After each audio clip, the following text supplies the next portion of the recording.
Entonces, en la parte de abajo de su Zoom, van a encontrar un botón que se llama interpretación o interpretation para los que estén en inglés.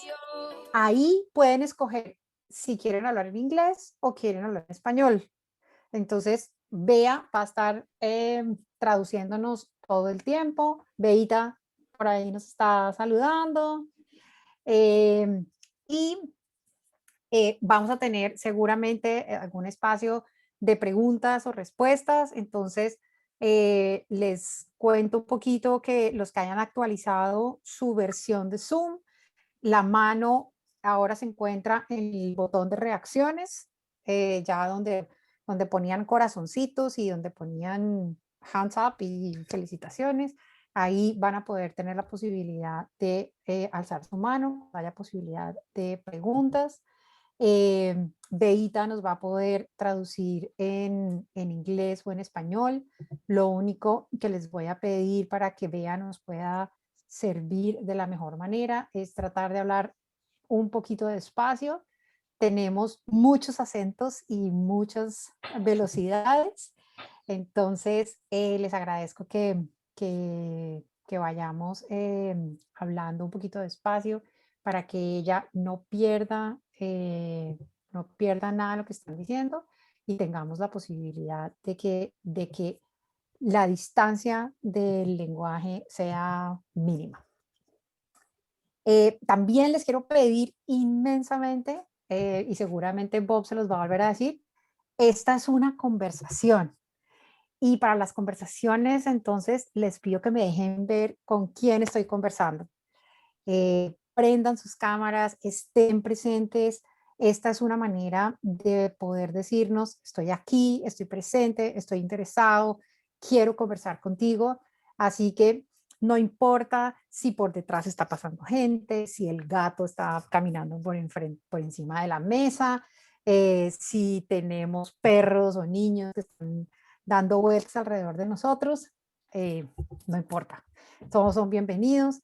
Somos 7 billones de humanos en pandemia y encerrados en nuestras casas, así que ya todos sabemos qué es eso y estamos bienvenidos, ¿no? Para mí es un gusto darles la bienvenida.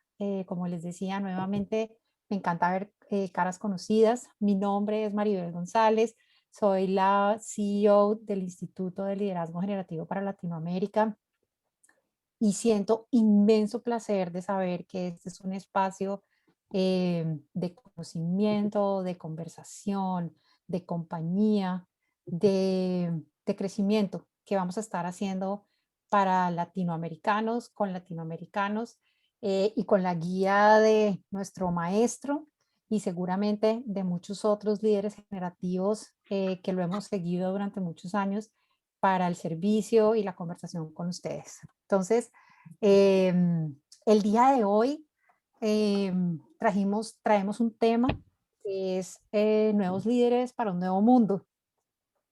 Muchas personas cuando empezó la pandemia dijeron, no, esto en el 2021, esto ya va a ser otra cosa, ya se va a acabar, nos vacunamos y entonces ya pasa el COVID y la verdad es que el mundo está cambiando y ha cambiado durante mucho tiempo, durante décadas, todo el tiempo está en cambio. Pero sin duda estamos en un momento de pivote, es decir, estamos en un momento en el que el mundo está yendo, la humanidad está yendo y la energía de lo que nosotros estamos construyendo como seres humanos está yendo hacia otra parte. Y eso incluye los retos de cómo conversamos, cómo hacemos presencia, cómo elegimos, cómo guiamos, cómo inspiramos y cómo influenciamos a quienes trabajan con nosotros y a quienes nos siguen y a quienes generan comunidad como con nosotros en este nuevo mundo. Entonces, les traigo hoy a Bob para que nos cuente de eso. ¿Qué es eso de ser un nuevo líder o de ser un líder en este nuevo mundo? Bob, welcome, welcome, welcome. Para Hola. los... So as Maribel said, I'm going to invite you, if you have your camera off, to turn it on. for a couple of reasons. One is this is about leadership. And if you cannot show up, you cannot lead. So this is, I want to actually be acting like leaders together, to think together like leaders, to begin to really step forward into the world and see if we can together create something that some people call a team. Because we're here. Why are you here?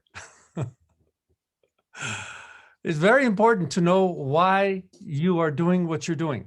This turns out to be a big leadership issue. Oh, I don't know. I just go to work and do what I'm told. No, leadership is being able to have your own perspective of who you are, what you are here to accomplish in the world, and what you are bringing to your team and your organization. And we have a name for that posture. We have a name for that orientation. We call that being generative. That I am not just reacting to the world, I am creating in it. And so this is the spirit of leadership that I want to explore with you. And I want to make it very professional, very pragmatic, and at the same time, very personal. Because as we learn about leadership, as we're on our leadership journey, it is a learning journey, but it is also a life journey. It's not just about the work, the job, the role, the results. You're living your life there.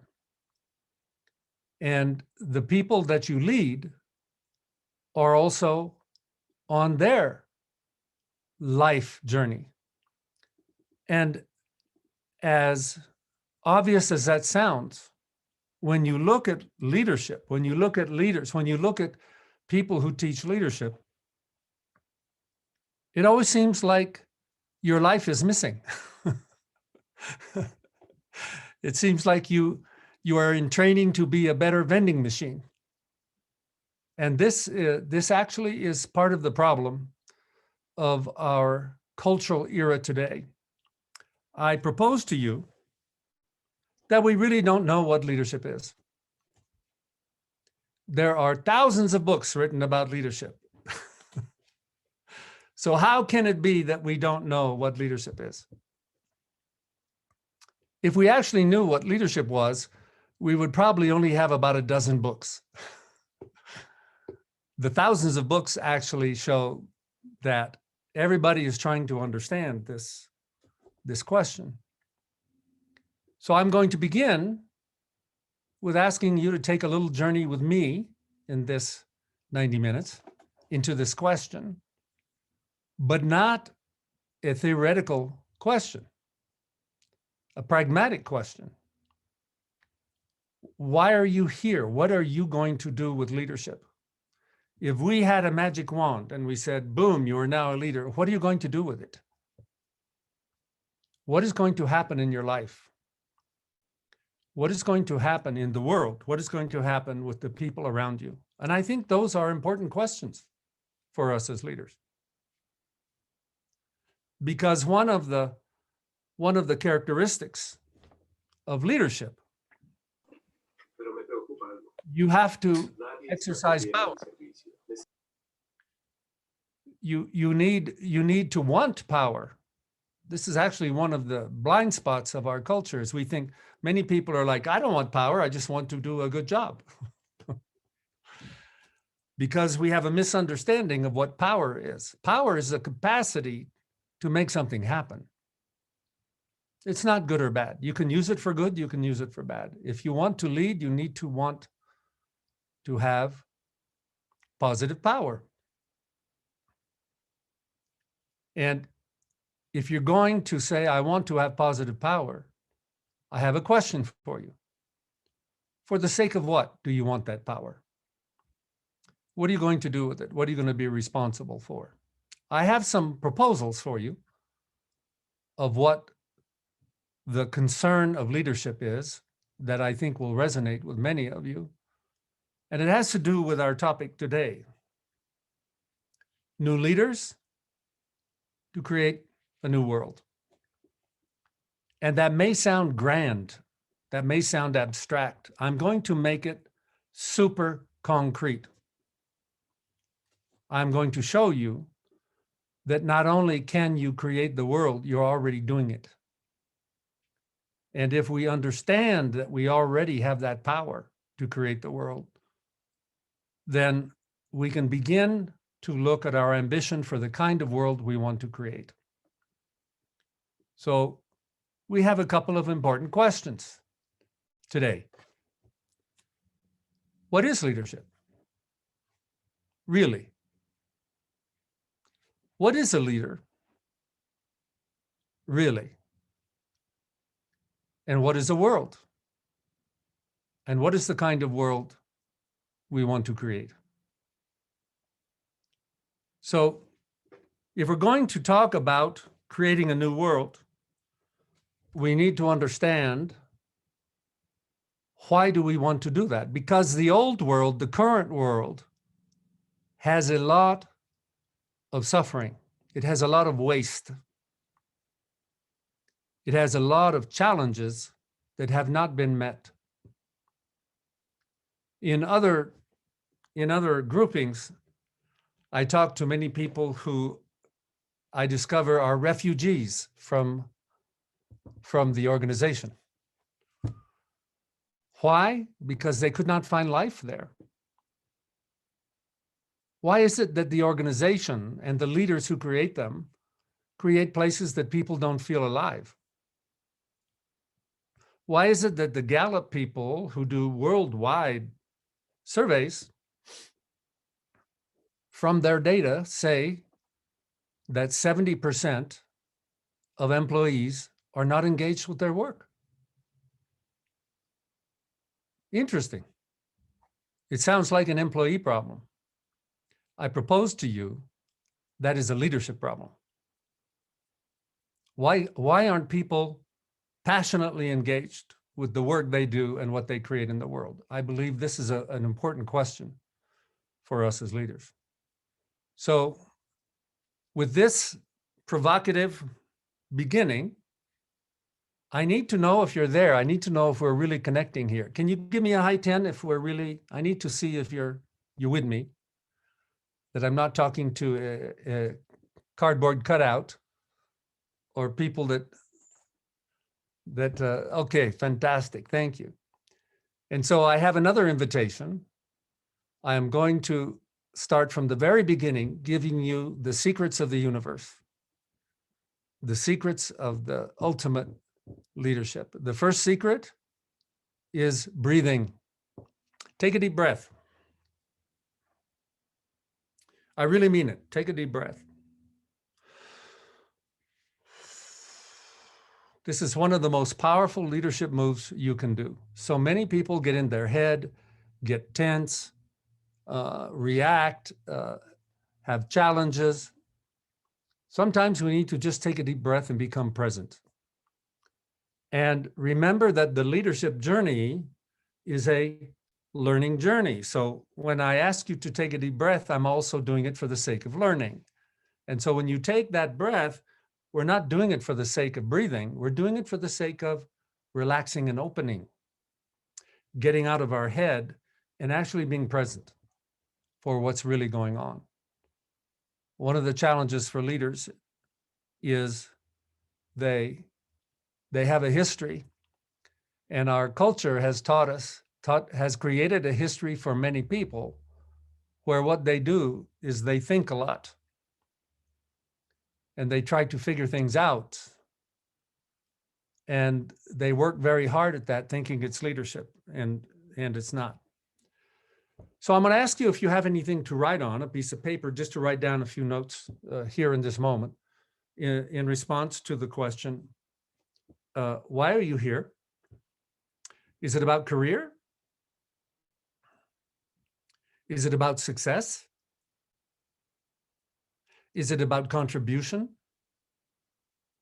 Is it about making the place where you work a better place? Is it about creating value in the world? Why do you care about leadership? Or is it simply that you will be able to afford more expensive clothes? It's good for us to look at this question. And the second question, I'm going to have you write whatever is, there's no right answer. It's just examining what you think. What is a leader? What do you say a leader is? Because the problem with leadership in the world today is people don't know what a leader is. What do you think a leader is?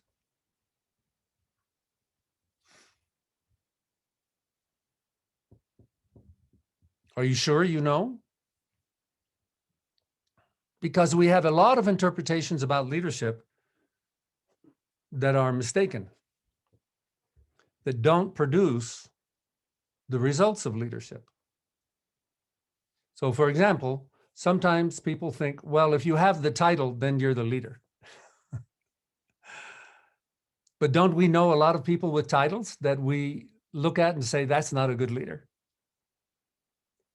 A lot of people mistake, if you're the expert, you're the leader. But there are many experts who cannot create a team or organize people. Or maybe you think that a leader is the decision maker. But we see decision makers all the time that make decisions that their team does not take ownership for. Or having power, but we see people with power that everyone is afraid of them. They don't want to follow them. So what is leadership really? And to notice that we have common stories. So we're going to explore this question: what is leadership? What is a world? How do we create a world? Because in our discipline, we have learned that we are a very action result-oriented culture. And the question that you want to ask me right away is, how do I do that?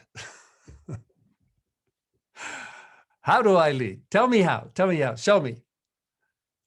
And it's the wrong question. It's the wrong question to start with.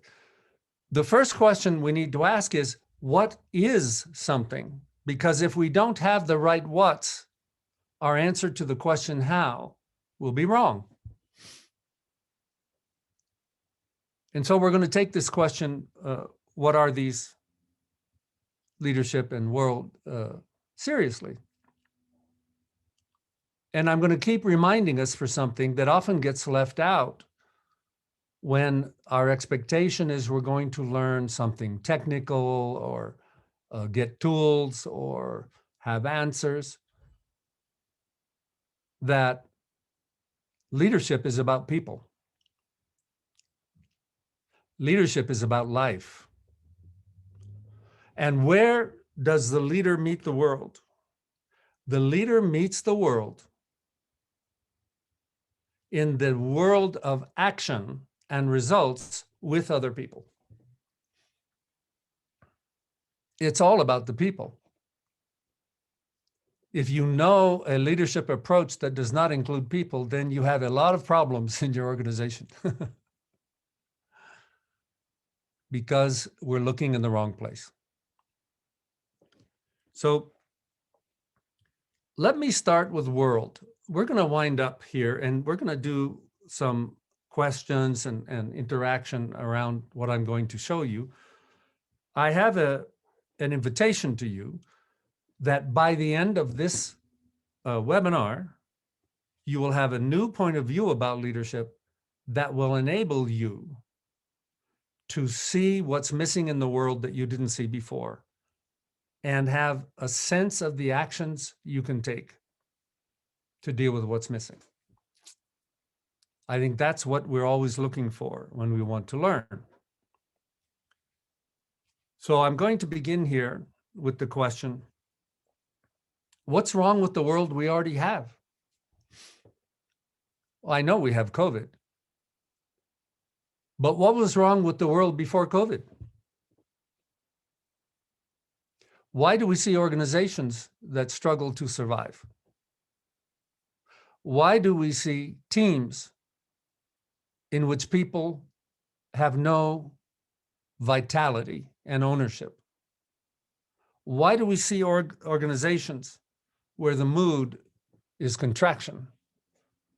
Why do the Gallup people say not only are 70% of the employees disengaged, by the way, that is in the US, the numbers elsewhere in the world are higher. They also say that 30% of the employees are actively antagonistic to their company. The amount of waste, wasted opportunity, wasted productivity, and waste of living decent lives is immense. And this is a leadership problem. Are you with me? So we need to look at this situation and say, what's missing? How, if we know so much about leadership, how come it's not happening in a better way? So I'm going to share with you some of our learning that we have developed, my colleagues and I, including Maribel, over the last 40 years. And I want to share my story before I give you some answers. I began this journey in Silicon Valley in California. And I was working for a company that was a technology startup, had a very successful product, grew like crazy, and then it had a problem. It had one successful product, but it had to put out another one. In technology, you cannot survive with one product. You have to update, you have to improve, you have to make new. And this company was not doing that. And I joined this company because they were doing they had a group that was a think tank. I was going to be part of a group that was going to create a new kind of computer. And after about a year, they canceled the project. And I was thrust into the real company. And the real company was facing survival as an issue. It had about 5,000 employees. And I was in the software. I was a software engineer at that time. And here I was in the real company, and the mood was terrible in the company. The revenue was contracting, and the turnover rate, the percentage of people leaving the company at that particular time was 40%. Can you imagine that? People leaving because the people who had created the first success saw it wasn't going to happen again. And I was in the software development organization, and they had not been able to get a new product out the door in 2.5 years. That's way too long for Silicon Valley. And people were leaving, and I decided I was going to leave also.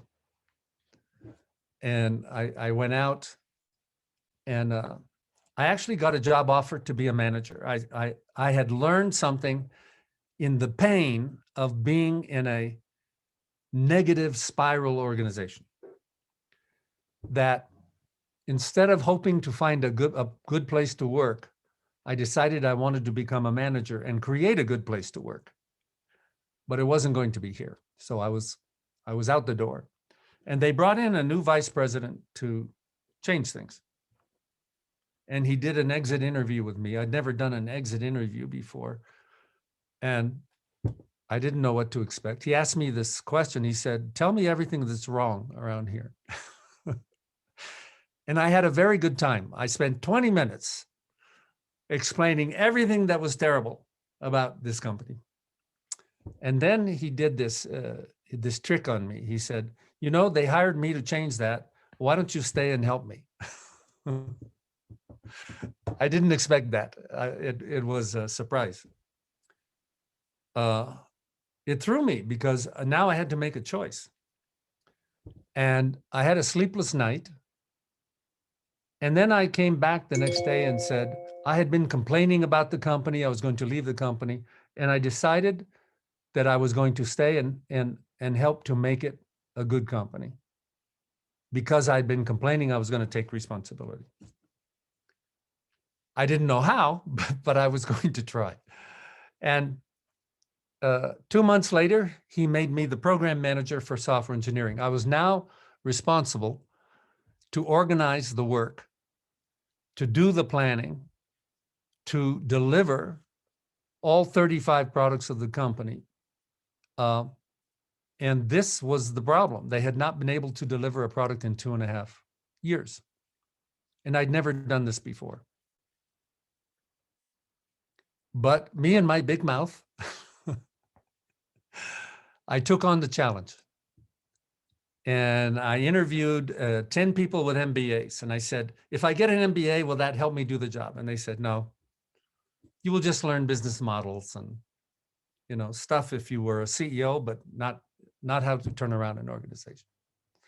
I interviewed all the executives of the company and asked them for advice. I said, how do I succeed in this challenge? And they said, good luck.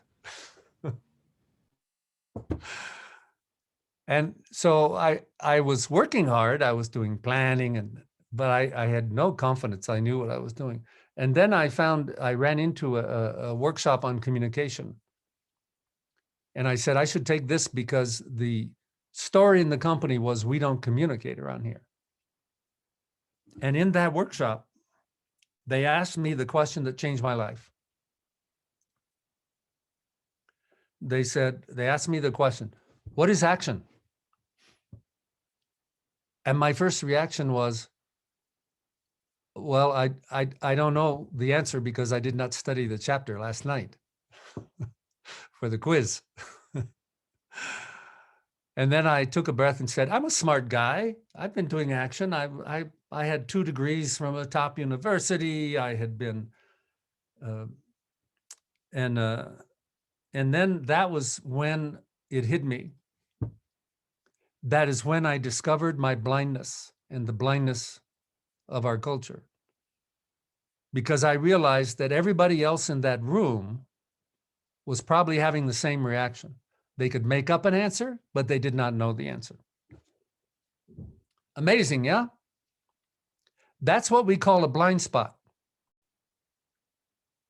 That here I am, years into my career, having had, I'd led a software team for the Hubble Space Telescope. I'd done some very cool stuff. I was now managing 250 software engineers, and I didn't know what action was, except as a story I could tell. And that's when I understood why my company was in trouble, that this blind spot about what is real action and how to do it was missing. And it's a cultural blind spot. It was not a deficiency of the individuals. And that blind spot still exists in our culture. So the workshop proceeded to give me a new answer. And the first answer was so profound. It is still a core of what we offer in understanding leadership and teams and companies and value and success. They told me something that I could never have guessed. They said, action is commitment. To commit is to act. And the commitment that you make shapes all the activity, the movement, the action that you take after. And they proceeded to spend the weekend showing how that was true. And that was a paradigm shift. And the second breakthrough of that understanding that's going to help you see what leadership really is. If all action comes from commitment, then all results depend on commitment. Am I making sense so far? And this is an amazing new perspective because commitment is inside of you. And yet everybody's thinking about action, and being a professional and an engineer and business is about action in the world, and the action starts inside you. It was a revelation. And then the second question that weekend answered was, where does the commitment come from? How do you create them? If results depend on commitments, how do you create the right commitments? And the answer was conversations. But not just any conversations, the right conversations, conversations that we call generative. And it made sense to me because in the learning exercises, in the experience, we actually did conversations and we could listen for the commitment. That was one of my first lessons. Commitment isn't what people say, because I can say yes and mean no. So it required me to learn listening for commitment. Now, that may sound abstract. We're going to chew on this a little bit. What I'm trying to do is show you that the common sense of our culture has a blind spot, and that we need a new perspective that allows us to generate action. And we have now been working with this principle for 40 years. And every audience that I talk to about this, I challenge them to say, give me an example where this is not true. And we've never had one in 40 years. And so I'm going to invite you, even with it being new and unfamiliar, and yours may even be skeptical, to take this perspective that all action is shaped by commitment. When you go to the restaurant and the waiter says, "Hi, I'm Bob. I'm going to take care of you tonight." You can tell the waiter who's committed to your experience and the waiter who doesn't care. And you have a different experience based on the commitment that shows up in the body of the waiter. And the same thing is true with any action and agreement in the professional world. So sounds like good theory, but what I did was I went back to work on Monday and I began to have committed conversations. I began to ask for promises. I began to listen when people said yes and it really wasn't a trustworthy promise. And I began to have the missing conversations. And I learned a very important principle. You have to promise only what you can trust you can do. And the problem with the company was that everybody said yes to every request and there were no promises you could trust. And so I began to coach my team, and I had 22 managers reporting to me, how to say no when it was appropriate. And when they said no when it was appropriate, then I also coached them, when you say yes, we have to trust it. And we learned to have those conversations. Now, why am I telling you this story? Because 6 months later, after starting these new conversations, the company delivered all 35 products on time, on budget, 10 times higher quality than had ever been achieved before. And I did this without having ever done this before. Why? Because I learned something important about leadership, which is it's the conversations that produce the commitments that people share that enable you to coordinate action with ownership and learning to make trustworthy commitments. And you will always have breakdowns. And to deal with the breakdowns is part of the process. Breakthrough. That's actually why I'm here talking to you, was that experience. And so I continued with the company. We began to be successful at producing new product. Later, I decided that I wanted to be entrepreneurial. I started my own consulting. I went to company after company after company. And I think it's still true, where people were blind to where action came from. And so what does the leader do? The leader choreographs the conversations of their team to produce trustworthy shared commitments and practices of coordination to fulfill them. And to do that, they have to learn how to deal with people and all the craziness that we have as people. Our fear, our different interpretations, our bad moods, our distrust, and how to deal with all of that. And because I was in a technology company, that had not been part of the training of the managers. So that was 40 years ago. And I've been fascinated with that experience. And I have been attempting ever since, as a company founder, as a consultant, and developing these programs and with my colleagues, to help people see the world of action in a new way, the world of value in a new way, the world of leadership in a new way. Why? Because the old world stories don't work very well. They put your attention externally only, and you miss the internal part of the story.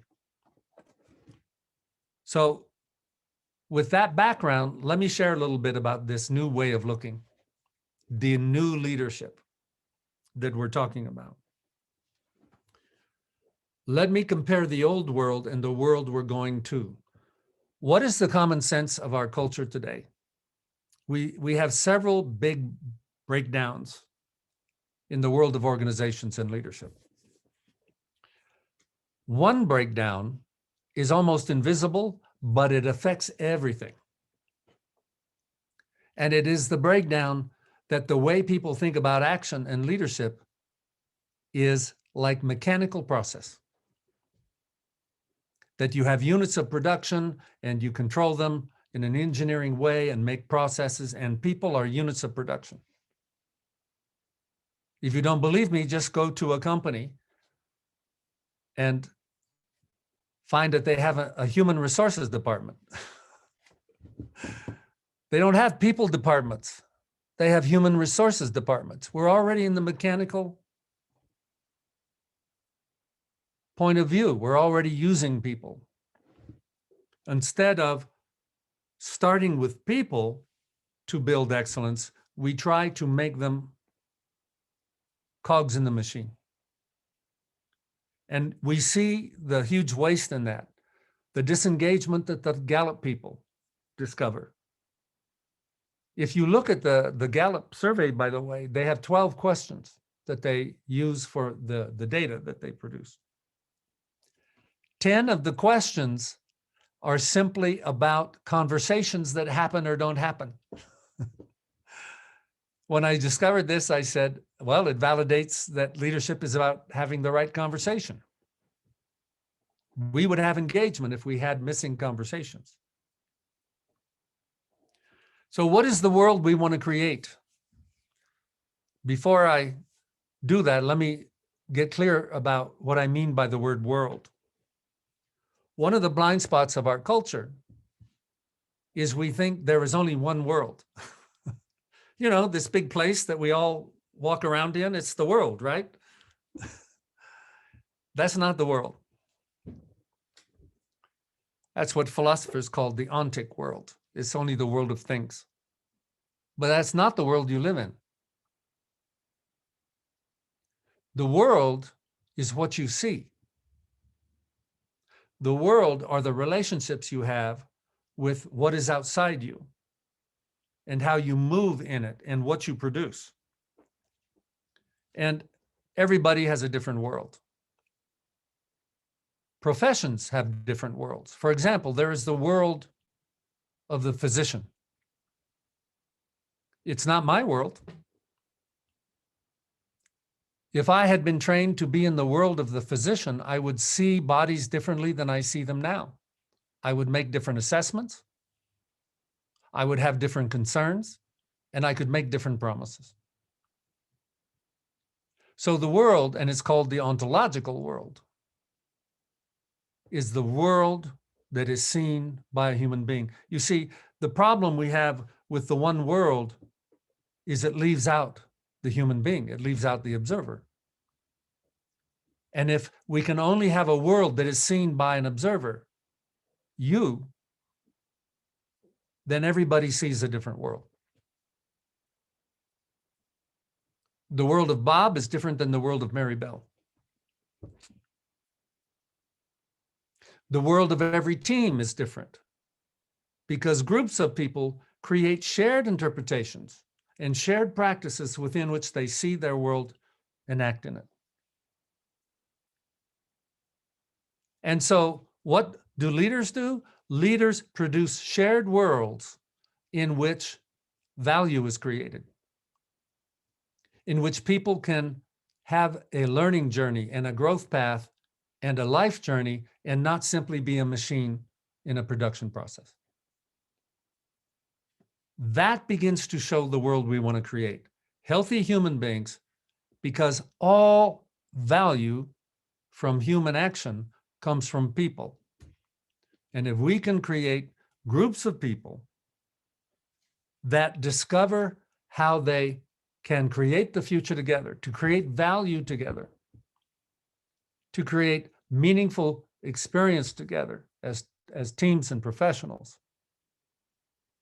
that will create not only a world, but teams and organizations that will create more value than the old world teams and organizations. And we have demonstrated this time and again in consulting projects. I've been doing this with leaders, coaches, and companies now for 40 years. I'll just give you one example. When we did a consulting project in Canada, we worked with a public utility for 6 months, and they asked us to prepare them for going from a regulated industry to a deregulated industry. And we showed them how to create teams.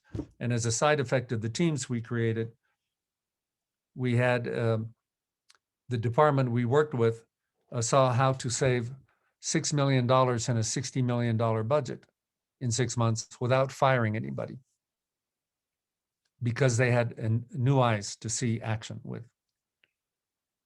They were becoming more productive. So take a deep breath.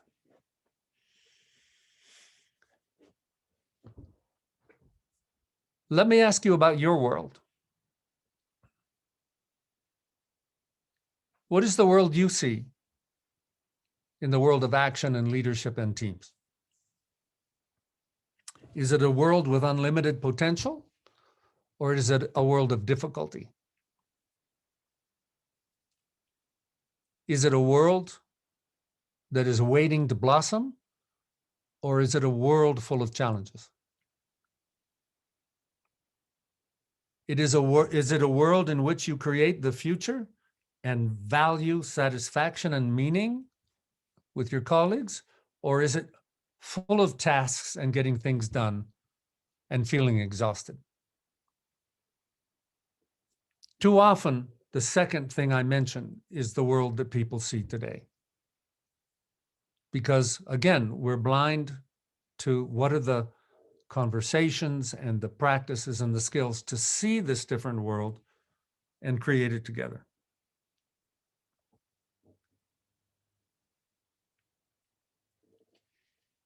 So one of the blind spots, and you're hearing me speak about blindness, that we're not looking to develop leaders because people are inadequate. We're looking to develop leaders because people are blind. I have made the claim to you that people are blind to action. How do we create commitment in conversation? make a request. Will you do something? And what you're looking for is a promise. Those are commitments. A request is committed. A promise is a commitment. If those are clear, we can coordinate action. If we trust each other, if we're competent. And if you get nothing else today, if you only go to your organization and say, are people committed to the actions they're taking? Is there responsibility? Is there ownership? And where is it missing? You'll begin to see the opportunity for improvement in your organization. So the secret adjective for the world created by the effective leader is the word shared. Not only are we blind to the power of conversation and blind to commitment in our culture. And by the way, effective leaders are having the right conversations and are getting the right commitments. It's just not understood as a discipline that we can learn. So as we enter this world,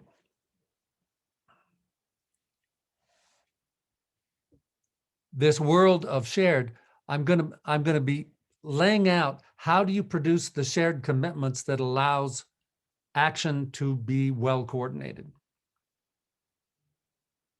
How do we produce shared standards? How do we produce shared practices? How do we produce shared meaning? When leaders do that, you have what is called teams show up. You have teamwork show up. And when leaders don't do that, we have a lot of problems. What else can show up? A pile of tasks you need to do. Do a lot, do more, do faster. And some people who are in leadership positions, they drive their team, or if their team doesn't perform, they try to make up the slack themselves and they become exhausted. And so we need to create this vision of the healthy leader. Let me introduce some of the perspectives here. I have a PowerPoint I want to share with you.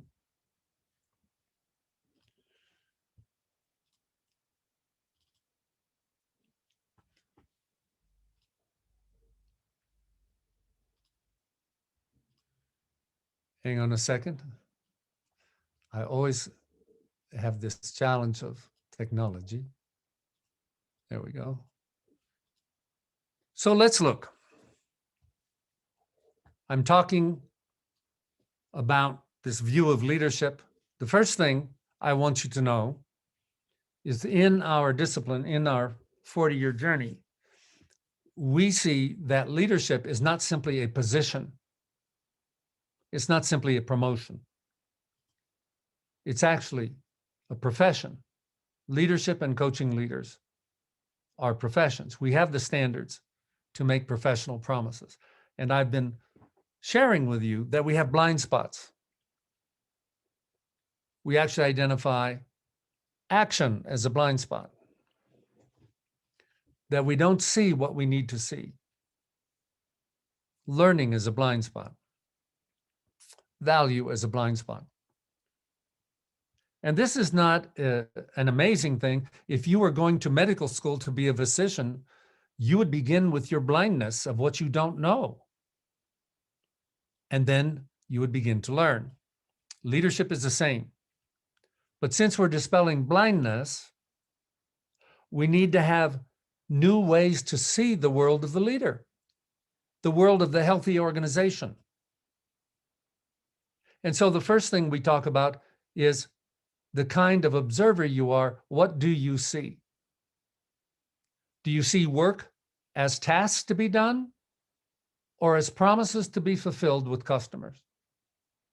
They're different worlds. They create different conversations and different orientation. When you change what you pay attention to, you change your action and your results. But we have found that being a new observer, having new interpretations is not enough. You have to be a new actor. And this took us in our 40-year journey to learning about learning.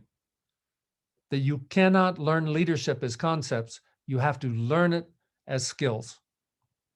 Leadership is a performance art, not a domain of concepts and scholarship. And so, how do we discover leadership? We see people interacting with people. We see leaders talking with people. Actions happen afterwards, and they produce results. That's what's going on in your team, in your organization, in your community, in your relationship, in your family. You interact, and there are practices of taking action, and you get the results you get. But if you have new interactions, you will get new actions with new results. But we need to know more about these new interactions. And this is our question: what are these leadership interactions? What are the actions that leaders take and are produced from leadership interactions? And we have a third question: what is a human being? Now, as newcomers to conversation with me, I know the first reaction of most people who are very pragmatic and action in the world. They say, oh, what is a human being? Bob has gone philosophical here. He's gone abstract. This is like fluff. I'm waiting for the good stuff. But what is a human being is one of our most important questions, because we're living an answer to the question. You think you know what a human being is? We found it is a blind spot. We need a different kind of answer to these questions. The answers we're looking for are not theoretical, but actions we can actually see, that we can actually do, that we can learn, and that produce the result we want. So we need to know what are the actions of the leader so we can see them and do them, not understand a theory, a concept, or a model. And so, as I mentioned to you before, we have... I didn't get that. Could you try again? Oh, shut up, Siri. I have no idea why she does that.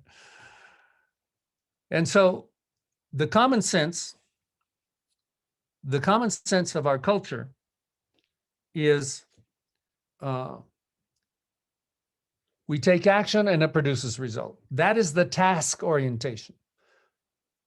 The breakthrough that people who learn with us see is valid is that it's commitment that shapes the action. Therefore, all the results you have, good and bad, come from the commitments that you and other people have, and those are created in conversation.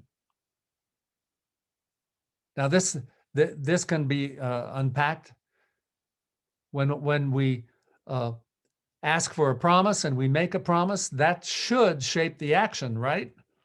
That should shape the result if we're skillful.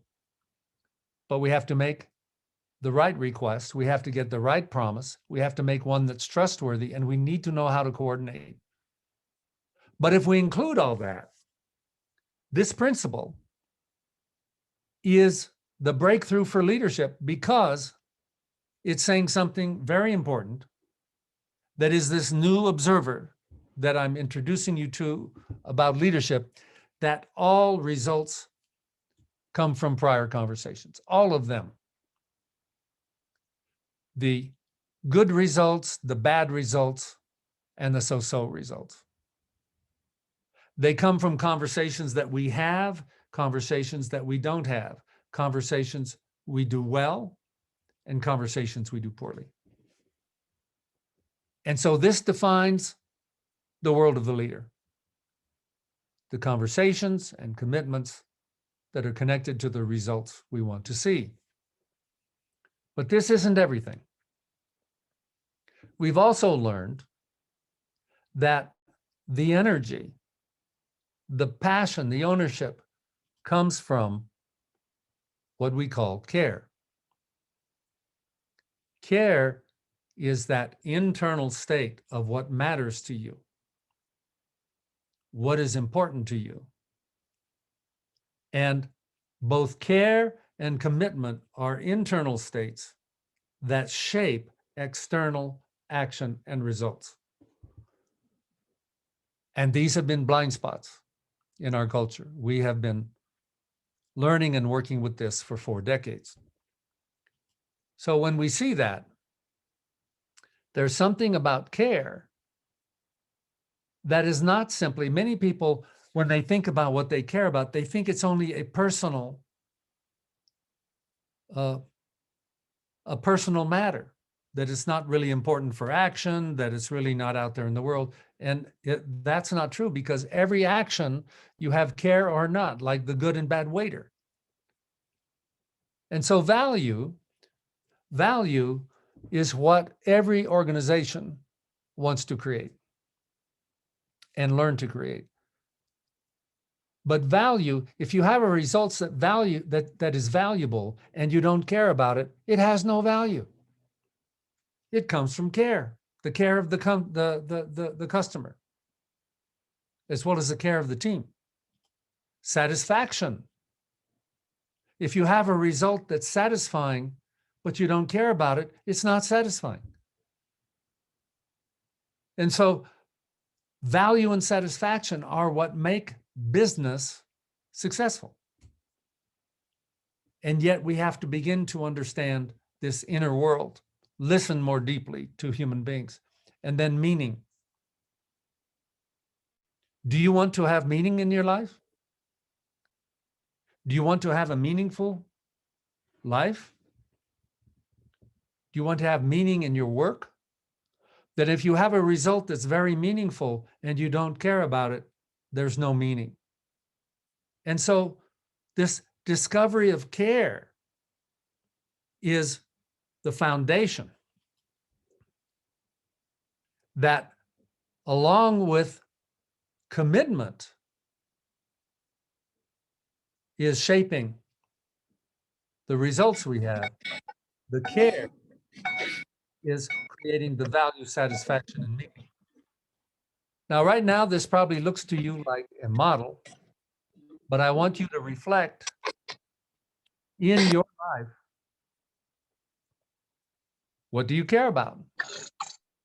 Do you even know? This is one of the first leadership questions. Gloria, can you take care of that? The mic is on. Somebody is making a lot of noise with their mic. Thank you.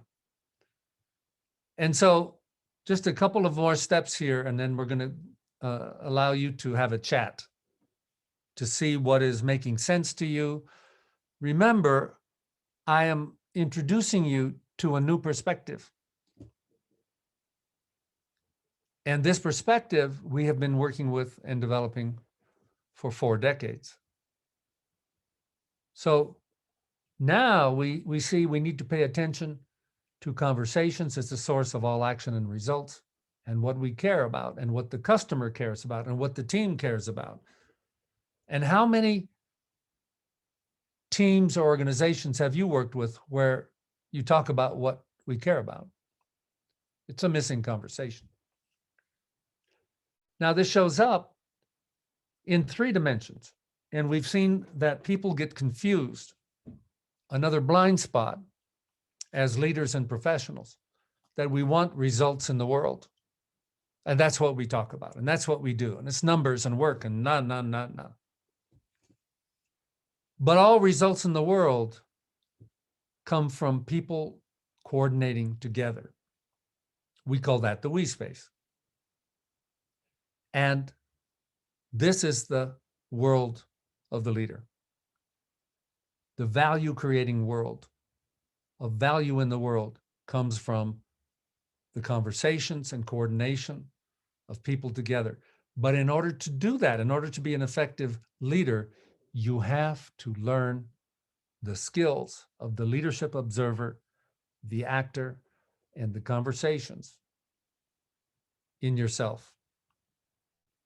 And so the perspective that we have seen powerful as leaders is the result in the world has to come from the effectiveness of teams in we that come from the commitment inside the individual that is then shared in the team and producing action in the world. This brings the human being back into the center. And when we do that, we have some dimensions we have to learn about, but I think these are secrets of the universe that we're going to share later if you perform well in conversation. So I think that's enough to give you a zoom out perspective. If you're good members of Western culture, you're probably saying, well, how do I do that? How do I do that? And we can show you how to do all of that. But the point here is, if we're going to create a new world, we have to create new leaders. And if we're going to create new leaders, we have to have people who can see the world of leadership, see the world of action with new eyes, and take new actions, so that what is created goes all the way down to the human being and back up. And we do that in a framework we have learned that is not about becoming better machines, but better people. These are not techniques to become better machines. And when we do that, we bring forth the best from people. They can learn, and teams can become value-creating centers instead of cogs in the machine. So what I'd like to do here is have you have a short conversation, groups of 3 in a breakout. We'll go like 8 minutes and just have a chat about what's been provoked for you. Does it make sense? Are you confused? Do you have questions? What seems to work for you, and what's possible? I'm interested in your exploration, not about the concepts. I'm interested in the exploration. What does this make possible for you? Having a new perspective on how to generate leadership, generate the future, generate teams, generate value. You don't need to understand it all, but you need to know it's possible. And hopefully I've shown you enough about the new perspective that you have a sense that this is real. So let's do a quick breakout, chat with each other. What's provocative for you, or what question you have, we'll come back and share back and forth a little bit. And if you're really good, I'll explain what the SELPH is for you. Vamos a enviarlos a los grupos. Aquellas personas que les pase 1 minuto y no encuentran a nadie, por favor devuélvanse para poder asignarlos a otro grupo.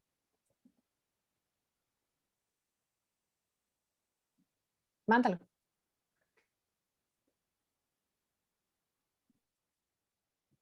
Have fun.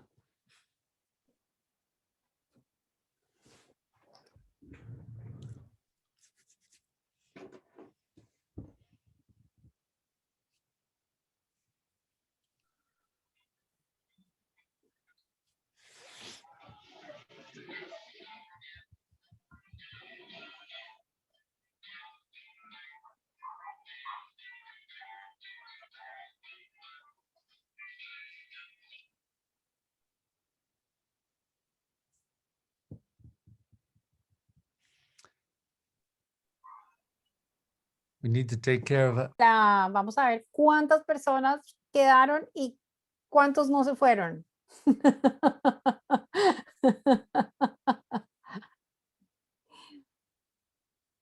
Bienvenidos otra vez. Me encanta cuando empiezan a llegar con las cámaras abiertas y contentos de haber hablado con alguien o conversado con alguien, pero sí, efectivamente, normalmente la gente se asusta con las cámaras. Estábamos hablando con Bob y con los coaches del equipo de cómo la cámara o la presencia de otros es parte de ser líder. Es cómo aprendo a ser líder a través de conversar a través de una máquina, ¿no? Pero no es la máquina la que tiene la culpa, es la manera como yo aparezco, la manera como yo converso, la manera como yo hago presencia, cómo hago yo mi propia conexión con quien está ahí. Bob,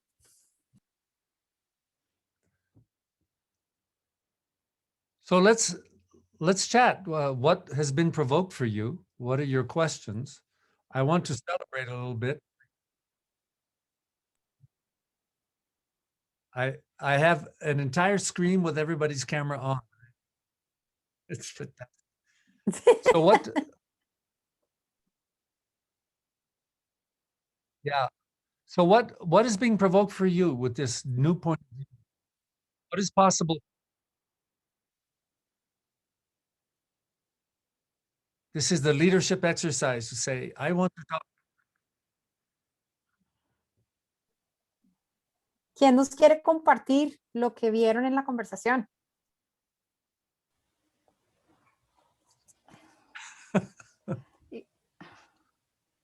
Well, I do it.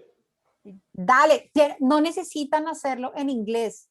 Si usted lo pueden hacer en español y vea, le traduce a Bob. Así que si la pena es por el idioma, no se preocupen, no necesitan hablar en inglés. No I sé think si, I don't Anthony was know. about to speak. Yeah, I don't know if Bob is going to accept my English, but I will do it if it is okay with you. My friend, your English is so much better than my Spanish. So please be proud.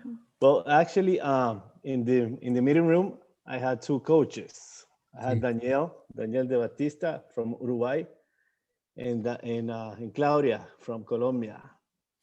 So I have the opportunity to meet them, and they are in the field of coaching. So that was a very nice experience. I was talking to them, and definitely for me, it's a new approach of leadership of what we used to have. We have an insurance operation in Central America, and most of the times when you take a project, you have a Gantt of activities, and you are concentrated in just the activities, right? And probably you don't have a previous, before you do the kickoff, you don't have a previous commitment with or conversations with each member of this team. So that was very breakthrough for me, a new way of having an approach with the team. So I think definitely it's very applicable in the corporation, and I think that will make a big difference of the results. Absolutely. Definitely. Very, very good example. When I go back to my experience in Silicon Valley, what I saw when I was given this new perspective, I saw that people had tasks, but not promises. And so a very powerful way to observe showed up. What is the missing conversation? Because all results come from conversation. Then what is the missing conversation if we're not getting the result? Correct. And so what I added to the organization was the conversations to make agreements as trustworthy promises. And then everything began to move because it was personal. And it was commitment. It wasn't just tasks. And that, if you do only that, I agree with you, Anthony, you're going to see a whole different dynamic show up that will affect the results. Thank you. Thank you. Thank you, Paul. Perfect. Who else?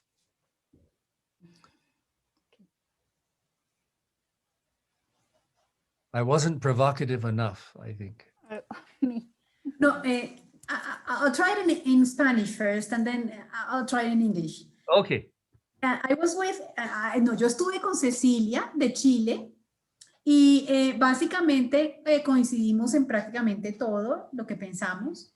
Que nosotros creemos que un líder es una persona no la que da instrucciones, sino una persona que a través del ejemplo inspira a los demás a acciones y esas acciones generan bienestar para cualquiera, no solamente para los compañeros de trabajo o para los clientes, sino hasta para la persona que te abre a ti la puerta, ya sea diciendo un buenos días.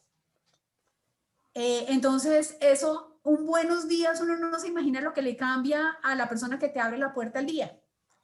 Entonces, eso para nosotros Es es... rato no verte. Dime. Ya, no te preocupes, sigue. Yeah. Entonces, eso para nosotros es un buen líder, una persona que a través del ejemplo inspira a los demás a hacer ciertas acciones, el cuidado en los demás. Cecilia comentaba que un líder también es una persona que cuida al de al lado, ya sea cliente, proveedor, compañero de trabajo, lo que sea. Es el cuidado en los demás, que de alguna forma es una forma de empatía. Y pues las tres dimensiones que nos contaba Robert que debería tener un líder, estamos totalmente de acuerdo. Yeah, beautiful. Yeah, you're absolutely right that the leader needs to walk the talk, needs to be the living example. And this is often a breakdown when leaders are not in that way. I would just emphasize the part, in addition to being the example, we need to have shared interpretations. It's that shared space, not only of the example, but the shared agreements, the shared standards. And that happens in the conversation. Then everybody is playing in the same game and can win together. Beautiful. Thank you. Excellent. Luz Elena.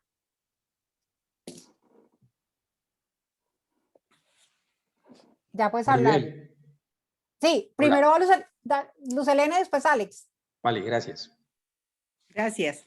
Bueno, yo quería compartirles que trabajé con María y con Brisnet de Colombia, las dos, y estuvimos de acuerdo en que nos trajo como de la mano muy suavecito para ir introduciendo con mucha fluidez, digamos, aquellas distinciones ontológicas que pueden ser aplicadas en una organización.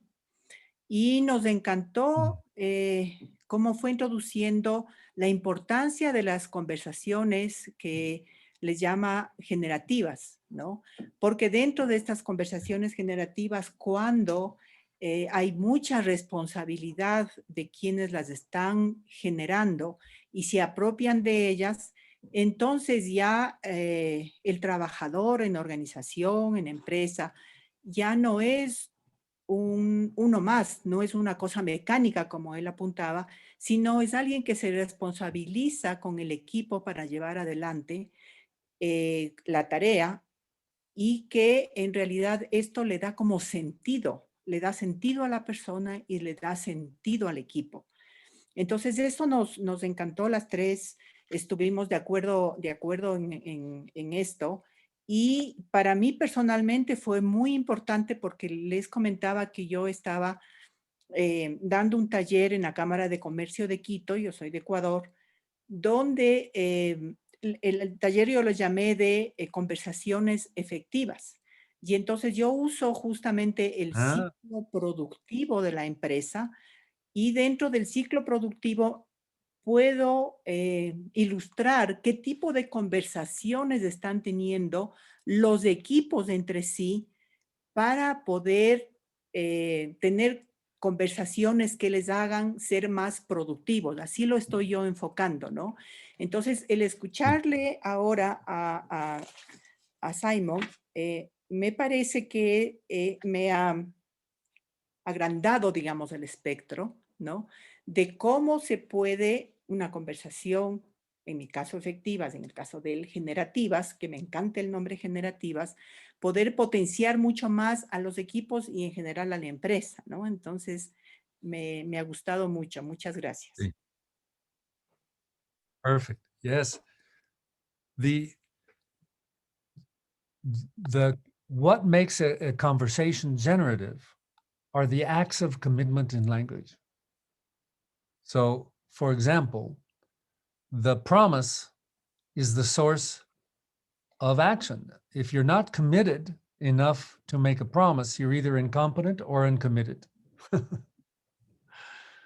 If all you're being asked is to promise what you're competent to fulfill, then we have clarity for coordination. And so the promise is so powerful in the world of action. It explains the organizational world. It is the illumination that is missing. So what makes a team is a shared promise. If a team does not have a shared promise, what are they doing? There are a bunch of people doing stuff nearby each other, but they're not coordinating to a shared outcome. What is a plan? Except a conversation about promises to fulfill a promise. And so from this point of view, we can begin to see in most organizations incredible missing conversations that if they begin to happen, then things begin to move in a better way. Because when people are beginners, they're not fully skillful yet. There will be a lot of breakdowns at the beginning. And so we have to help people through the phase of learning. But these breakdowns even out fairly quickly. And in my example of my first experience 40 years ago, we went from an organization that could not perform to big success in only 6 months of new conversations. So I invite everyone to begin to look at what conversations are producing the shared commitment and when is that missing. And that is the GPS for the leader, is to create the missing conversation. Perfect. Thank you. Alex. Gracias. Gracias, Maribel. En el grupo con el que estuve con Johan y con Adriana Carvajal, y lo que estuvimos mirando aquí es el tema de los diferentes liderazgos que desarrollamos nosotros en la vida. Y parte de pronto de lo que a mí me llama la atención es hoy con el liderazgo desde la virtualidad. Y Bob lo mencionaba dentro de su conversación y decía que muchas de las personas están muy activas en el sentido de tareas o actividades a ejecutar, más no cuál es la promesa o cuál es el valor que está generando en la organización a través de ese compromiso para hacer que las organizaciones se sostengan en el tiempo.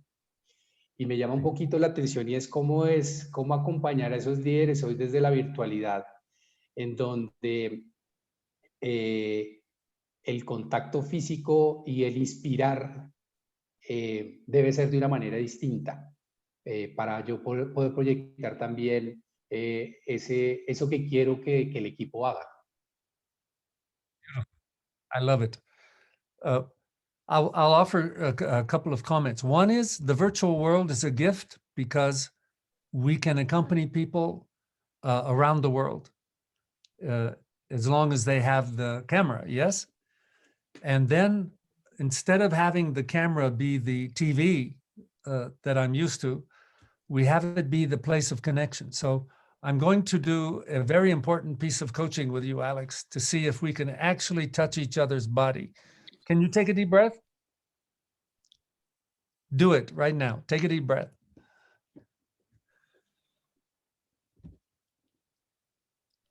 Fantastic. How did that feel? Muy bien. Did it change the energy? Sí. Very good. You see, if we have the screen be a gateway to connection, and we have the missing conversation, it's not a barrier.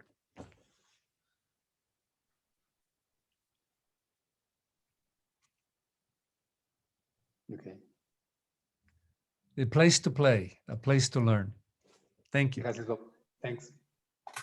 Alex, déjame completar algo de lo que Bob te está diciendo y hacerlo más específico. El cuerpo y la presencia y la conexión siempre han existido. Los computadores siempre han existido. Hay muchas multinacionales y muchas empresas que trabajan 100% en la virtualidad hace mucho tiempo. La virtualidad existe hace mucho tiempo. El home office no es nuevo y ha habido muchas empresas que lo han logrado durante mucho tiempo. Para mí, la clave está en dónde está el cuerpo de ese líder. ¿Quiere conectar o no quiere conectar? ¿Quiere conversar o no sabe conversar? Pero los líderes que no saben conversar son líderes que nunca han sabido conversar. Son líderes que nunca han sabido conectar. Entonces, el punto no está en que ahora el reto es la virtualidad de la pantalla. El reto es cuál es la presencia de ese líder. ¿Cuáles eran sus costumbres de conversación antes? ¿Cuáles eran las formas de conectar que tenían con su equipo antes?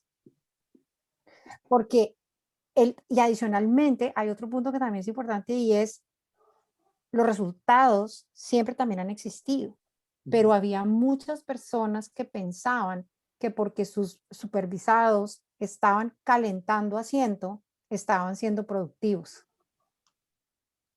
El tema no es un tema de calentamiento de asiento y en muchas organizaciones la gente empezó a tomar lista de quienes estaban en la pantalla durante 8 horas al día.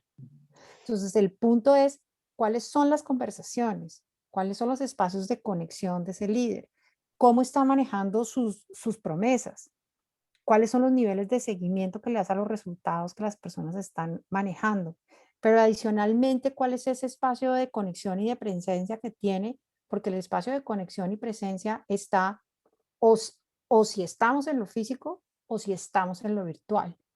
Con Bob precisamente estábamos hablando ahorita de que los nuevos líderes para estos nuevos mundos lo que necesitan es aprender a ser nuevamente seres humanos que conectan, que están presentes y que aprenden a tener conversaciones. Porque conversar no es hablar. Y claramente el tema de los resultados no se dan por calentamiento de asiento. Los resultados se dan porque se generan las conversaciones que el líder necesita que se genere para poder generarlos. Por eso Bob nos hablaba de la anatomía de la acción. Entonces, la pregunta más bonita es cuando te pregunten cuál es el reto de la virtualidad, es dónde está tu cuerpo, dónde está tu presencia y cómo estás manejando tus resultados como líder. Ok, gracias, Maribel. Oh. And let me add to what Maribel said, which is so valid, is that the powerful conversation that we're looking for is the one that changes the future. Not the talking, but the commitment that changes the future. And when you have located that one, and as Maribel has pointed out, it has to land in the body. It's not words. It's not the words. It's the commitment. It's in the body. And this is a blind spot for many leaders. Good. Maribel, you want to allow people to leave if they want to leave or stay if they want to stay? Bob, if we have more questions or more comments, we will like to listen to one question more. Or in other way, we are going to leave today and see each other in a next conversation. Alexis, you are the last one. Abre tu micrófono. Dale, Alexis. Abre tu micrófono. Hola. Hola. Hola. No, Alexis. Yep. Alex, Hola. gracias. Hola, dale. ¿Me escucha? ¿Eres? Sí. Sí. Sí. No, para mí de esta conversación de hoy, lo más poderoso definitivamente tiene que ver con adquirir el compromiso a través de las conversaciones. En nuestra formación, yo soy ingeniero y muchas técnicas de generación de valor, de mejoramiento continuo, Lean, Six Sigma, mucha técnica de ingeniería. Y cuando uno entra en este mundo de liderazgo de otra forma, no convencional, porque realmente es totalmente nueva para el mundo, porque cuando uno habla de esto, incluso en mi sector, uno es como el bicho raro, uno se escucha diferente. Y uno ha logrado avanzar en algunos temas como conectar. Cuando tenemos propósitos claros de organización o de trabajo en equipo, logramos hacer la conexión tal vez. Incluso con todas las técnicas que tenemos de mejoramiento continuo, somos capaces de identificar las perturbaciones en el proceso y somos capaces de encontrar los puntos de quiebre y mejorar y seguir adelante y seguir dando valor. Pero lo más difícil es el último, que es comunicar. Y en el comunicar, inspirar a través de decisiones, en mi caso, ha sido lo más complicado en todo este proceso de hacer un liderazgo distinto, no el liderazgo convencional en el cual nos acostumbramos. Very good. So I congratulate you for already being in the territory, being in the concern for making a difference through conversation. The power of conversation is the power of the commitment. And one reason people lose power in the conversation is that they don't truly connect. When we make agreements, we need to be committed to the agreement. But to be committed to an agreement is to be committed to a person, not just a promise in the air. And so when you ask someone to do something for you and they agree, then it's personal. And a lot of people, it's too personal. Commitment is a challenge, but when we make the agreement, then we have two roles. If I am the receiver of the promise, I need to act out of my commitment to be satisfied, not satisfying me, but satisfy the promise.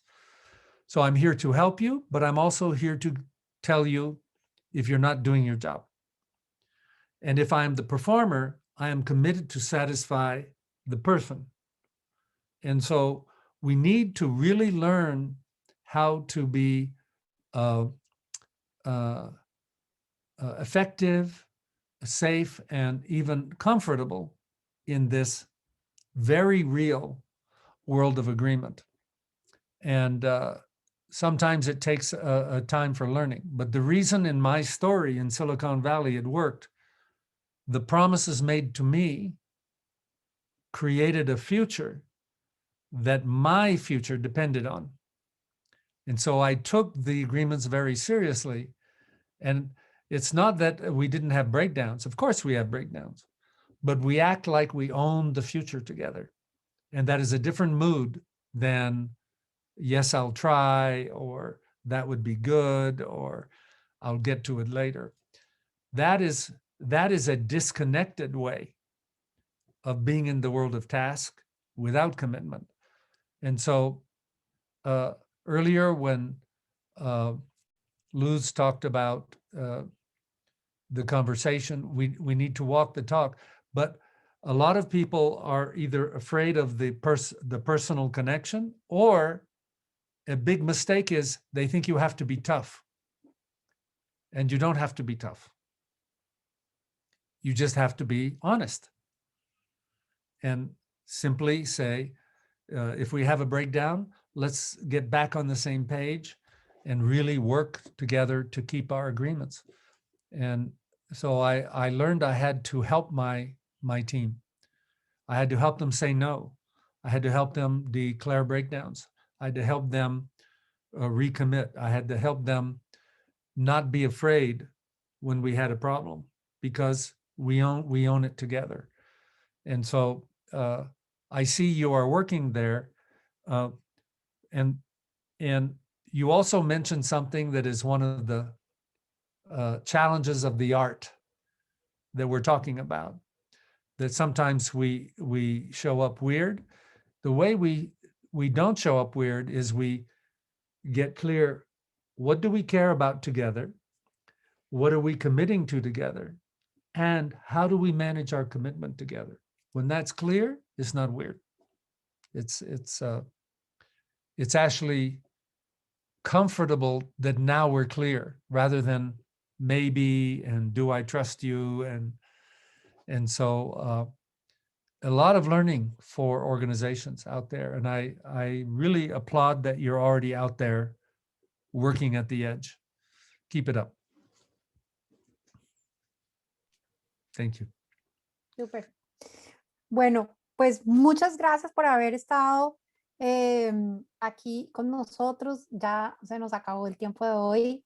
Prometemos seguirlos invitando a que sigan escuchando a Bob y a que sigan mirando nuestro modelo generativo que vuelve a traer o quiere volver a traer al ser humano al centro de las organizaciones.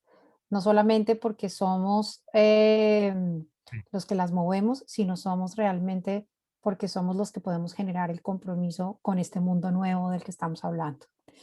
Bob, as always, thank you very much for your love, for your passion, and for being the master you are. Muchas gracias a todos y los vamos a seguir invitando. Que estén muy bien. Gracias. Gracias. Gracias.